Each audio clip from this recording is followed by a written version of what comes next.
Hey everybody, we are going to jump into section 1.2 in our pre-cal class. So just remember that throughout the video, if you need to pause to take notes, feel free to do that and then start it back when you're ready to listen or go through problems. All right. So this section is all on function behavior, and it is a pretty large section. So it will be broken into multiple videos.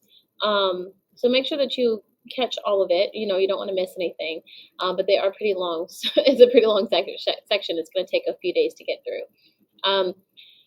Most of this should hopefully feel like it is stuff you've learned before, like a function. It is just a rule. It assigns each input to exactly one output. Remember, your input is x, your output is y, and we like to use that notation f of x. F of x is the exact same thing as y in this instance. So how do we tell if we actually have a function or not, right? There's a couple of ways that you guys would have learned in the past. There is one way called the vertical line test, which you guys may have depended on quite a bit in Algebra 1 or Algebra 2. However, this is something that is going to be a little bit different in our pre-cal class. We're not going to depend on the vertical line test because there will be things later in our unit or later in our course that will not be able to use that. So we'll definitely talk about that then and make sure you see why we can't use it, but we're not going to depend on it. You can use it for the time being just to kind of get an idea, but the verbiage that we want to use when we are explaining if something is a function or not is what you see right here. We want it to say that each input has exactly one output. That would be the reason why something is a function, not just simply because it passes the vertical line test, okay? So if you look here at example 1, we're going to just practice determining if we have a function or not, okay? And just honestly, the best way for us, so we don't start depending on vertical line test, I want us to actually practice making the input outputs and seeing those so that you can determine if it's a function or not. So I do have these on a different page. Let me bring these over so I can write on it. This is example 1. Is it a function? I wrote the wrong thing. Is it a function? Okay, not if. All right, so to determine if this is a function or not, I am going to make simply an XY table. We're going to look at those inputs and outputs, okay? So let's just look at a few things. If I were to plug in values like -2, -1, 0, 1, 2, these are the ones that are most commonly going to be plugged into a quadratic. But if you plug these in, all right, -2 squared is 4 plus 1 is 5. -1 squared is 1 plus 1 is 2. 0 squared is 0 plus 1 is 1. Okay, 1 squared is 1 plus 1 is 2. 2 squared is 4. 4 plus 1 is 5. Okay, so here you're going to see that there are some things that repeat, but the things that are repeating are your y's. That is okay, all right? Each of my inputs only have one output. So my inputs like -2, the only output that it has is 5. There is nothing else that it could have had, right? When I inputted -1, it only had one output. It only had 2 as the output. So when we say that each input has only one output, that's what we are asking, the input. When I plug that in, is it possible to get a different answer, or is that the only one? And that is the only possible output. And that's the way that all of the values would work, plugging into this formula. So in this situation, I would say, yes, this is a function. And the reason why, we want to get used to this verbiage, so I'm going to expect to see it from you as well. We're going to say each input has only one output. Okay? Let's look at B. All right, in this one, remember that input is X, output is Y. So keep that in mind. Well, if I plug in, let's say we do the same things. Let's say we do -2, -1, 0, 1, 2. All right, if I plugged in a -2 for X, right? All right, let's do a little bit of some math and off to the, you can do it in Scratch off to the side if you want to. If you plugged in a -2 equals y squared minus 2. Add the 2, 0 equals y squared. 0 would be y. Fine, one output. All right, let's try the next one. Negative 1. If you plugged in a negative 1, right, we have y squared equals negative 2. If we add 2 on both sides, we get 1 equals y squared. But when you square root both sides, look at this. We get both positive or negative 1 when you square root that value. So I want you to look here. This input, negative 1, it had 2 outputs. And because this input had more than one output, that means no, it is not a function. Okay? Again, the reason for this is because each input did not have only one output.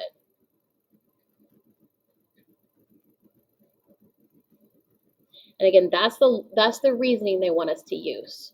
Okay? All right, cool. So hopefully that's coming back to us a little bit. Again, that is not really new information, but it may have been a little while since you've seen it. It's also possible that you guys focused on using the vertical line test. We want to make sure that we are moving away from that. You don't want to rely on that, okay? All right, here comes a big idea, change in tandem. This is one of the big things that we are supposed to make sure that we cover in this course. If you look at the course and exam description, this is a big idea, and it's honestly a fairly simple one for it to be focused on the way that they focus. Really, what change in tandem says is it is the way that input and output values of a function vary together, predicting how a change in x would result in a change of y. All right, it is as simple as this. It says Rosina makes $16 per hour. If she works 2 more hours a week, what is the change in her week's pay? That is what change in tandem is asking you to be able to respond to. Okay, well, this should hopefully feel fairly simple. Rosina makes $16 per hour. She works 2 more hours a week. What's the change in her week's pay? Well, she's paid $2 per hour and she works, $16 per hour and she works 2 more hours. That change is going to be 2 times 16, which is 32. She will be paid $32 more. Okay? That's it. What's the change? $32 more.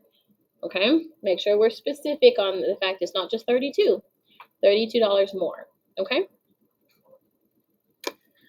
Moving on, we're going to talk about domain and range. Guys, back in Algebra 1 and Algebra 2, this would have been a very large focus, finding domain and range. So domain, remember that is the set of all input or x values. Those are the independent variables. And then your range is the set of all output, y's, or the dependent variable, okay? When we give the domain and the range, they are fine with either interval or inequality notation. For the AP test, it does not matter. You can use either or. I tend to prefer the interval notation myself, and I believe those are the types of answers that our textbook provides in the back of the book. But you can give either or, and they're fine with it. So that is fantastic news for us to know that we can use either one. So it's kind of open. All right, we're going to talk about how do you find the domain of a function. Remember, that is finding the values of x, okay? So looking here, finding the domain of our functions. Okay, so guys, we need to look at each function and decide, is there a certain value of x that we could not have that would maybe cause you to have imaginary numbers or just no solution, like an undefined thing. If it would cause the denominator to be 0, that would be a no-no, right? So to find the domain, a lot of times domain will be all real numbers if x is allowed to be anything. But in some cases, it was restricted. And you look at A here, this is f of x equals the square root of x plus 3. And in this situation, keep in mind in square roots, real numbers, right? You will not have real numbers if there's a negative under the square root. It turns it imaginary at that point. Well, when we find the domain, we want to be looking at real values. So I know that I will not have any real values if the value under the square root is negative, meaning I need x plus 3 to be greater than or equal to 0. If it was less than that, then it would not be a real value.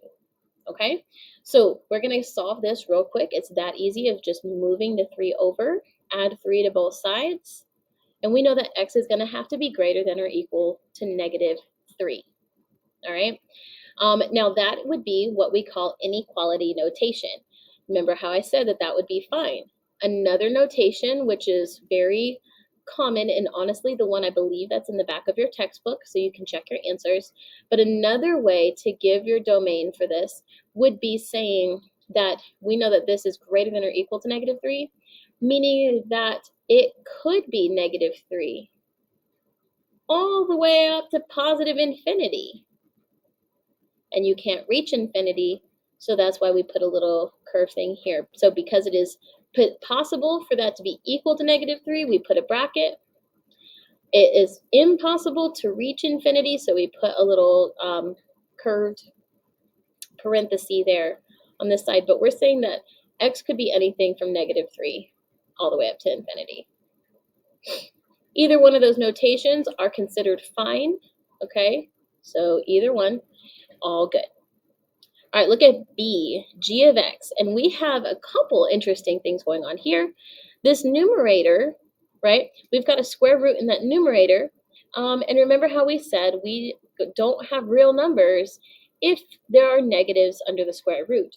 So that means that x is going to have to be greater than or equal to 0 in order for us to have a value, okay, or a real value.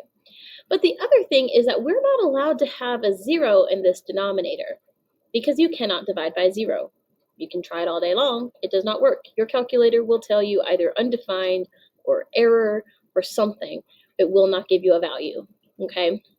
So what we're going to do is say, well, we know that x minus 5 cannot equal 0, which means if we solve this, x cannot equal 5.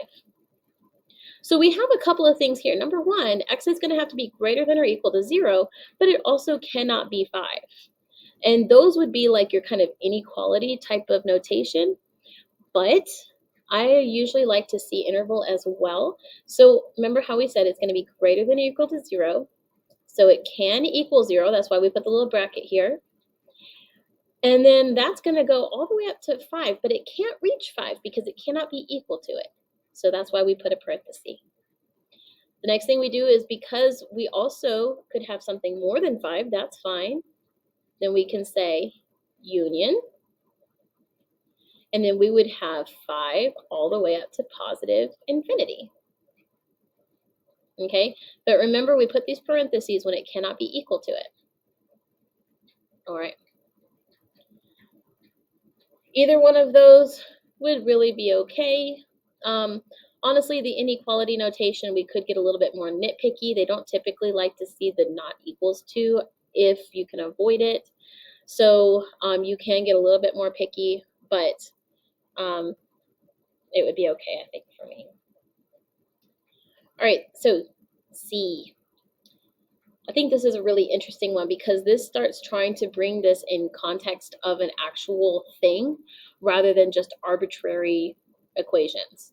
So here we have a function that is supposed to represent the area of an equilateral triangle where the sides are the S, okay, the side length S. So we're trying to decide what it would be the domain. What are possible values for that side length S? Well, we could have algebraically, looking at this equation, we would think that it would be okay to have all real numbers if this is the only thing that I was looking at. Because really, there's nothing wrong with S being anything. You can square negative numbers, you can square 0, you can square positive numbers. There's nothing wrong with it, and S is only located right there. So algebraically, we might think that the domain would be all real numbers. However, we need to think of this in context of the problem, which is really, really big thing here in pre-cal. We want to make sure that our answer actually makes sense with our situation. And because we're looking at the area of a triangle and S is representing the side length, I don't know about y'all, but I have never measured a side of anything using negative values. That's just not the way it works. We don't use negative values to represent the length of something. Everything would be positive values. So when we talk about this value that S could possibly be, although algebraically it could technically be anything, when we look at it in context of this problem, we know that this side length cannot be negative, okay? So I'm gonna make this little note, and I really think you should as well, algebraically, because I want you to make sure you understand why this is what it is. Algebraically, S could be all real numbers, okay? Or you could look at that as negative infinity to positive infinity. Algebraically, that should be the case. But, big but, okay? We can't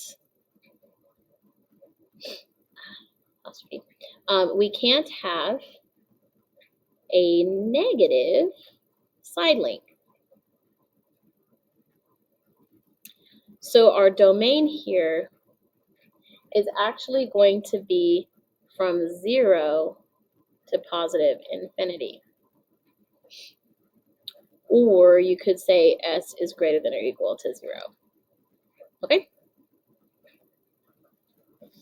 All right, guys, just a little bit longer for this first part. I know this is already getting kind of large for a video, but we have one more example that I want to talk about. And so you'll see this in your notes we take in class as well. We have an example for, all right, find the range of f of x equals 2x. So remember that range is talking about the set of y values, not the set of x values. It is the set of output, not the set of input, okay? So there are multiple ways to do this, and I kind of want to show you all the ways that I can think of, just so that you have kind of a well-rounded view of what this is, okay? So the first thing I'm going to do is actually reference us to our graphing calculator, because there is something that we can do in there to kind of help us, okay? I'm going to bring this, the one that I'm going to write on, and a calculator. All right, now I may need to change. These may be a little bit too bright. Let's adjust. Oh, that's as dark as it'll get. Yeah, okay. Okay, that's okay. We'll make it work. All right, y'all. So when I want to determine the range, we like to look at the set of y values. So I'm going to go up here. I've already went ahead and added this function in here. This is f of x. You can see that f of x equals 2x. That's a horrible glare. I'm sorry. F of x equals 2x, or 2 over x, okay? And what we're going to do is we are going to look at the graph of this thing and see if we can use that to help us. So you can see, I'll zoom in, okay?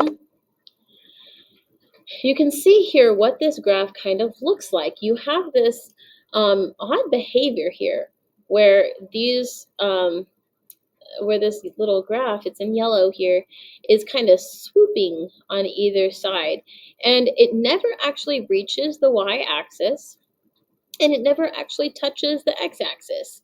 Kind of strange. Those are what we call asymptotes, and that's another thing we're going to talk about in this section, okay? However, for this particular problem, I want to make sure that we are focused on the range, because that's what it asked for. So range, remember, is the set of all y's. And what I'm looking at is if you look at this function up and down, there's only one place vertically where it does not hit, and that is this x-axis, okay? It never crosses that x-axis, which means where your y value is 0, you don't have a value. You can even see this if you look at your table of values. Okay, if you go through here and you find, well, let's see, where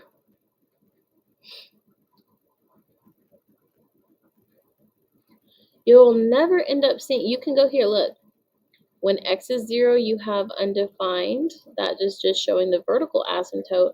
But if you go through here, there's never a place where you're going to see that y is 0. Okay? You can look at these values all day long. There is no place where y is 0. Okay? Because it will never actually reach that point. So one way that you can look at this problem is you can use that graph as kind of a way to really get your brain going. This graph looks something along the lines of this, where it kind of swoops, and it kind of swoops this way. It never actually reaches y equals 0 because in this situation, y is not going to be 0. Okay, now let's see why that is. Why is it that we cannot have your y value be 0? Well, let's see, all right? What about if I were to try to actually solve this for x instead? I know this is an odd idea, but let's try it and see what happens, okay? So if we're going to solve this by algebra, so this was by graphing, right? But if I was going to do this by algebra, what I would do is I would solve for x. You're going to get x by itself. Okay, so I have y equals 2 over x. If I was going to get x by itself, I would multiply both sides by x. I would have xy equals 2. Then I would divide both sides by y. So I would have x equals 2 divided by y. Now remember how we talked about the fact that you're not allowed to have 0 in the denominator. What would cause your denominator to be 0? Why, that would be if y was 0. Y cannot be 0. Okay, so algebraically, if you solve for x, you'll be able to more easily see your range, the same way that we were able to see our domain when we were solving for that one. Okay, so you can either give the answer like that, where you say y does not equal 0, or again, that interval notation would be to say that it's fine. Oops, sorry, that's the wrong note. I'm going to say my range goes from negative infinity all the way up to 0, but it can't reach 0, right? And then on the other side, again, it doesn't reach down to 0, but it goes from there all the way up to positive infinity, and that would be it in interval notation. Okay, so a couple different ways for you to look for range. I prefer the algebraic one. Honestly, like the graphing one is really nice to see in a picture, but the algebraic one helps me to make sure that I have the exact value that I'm supposed to be finding. Whereas the graphing one, sometimes if it's just off a little bit, it can kind of mess you up. All right, y'all, for this video, that is it.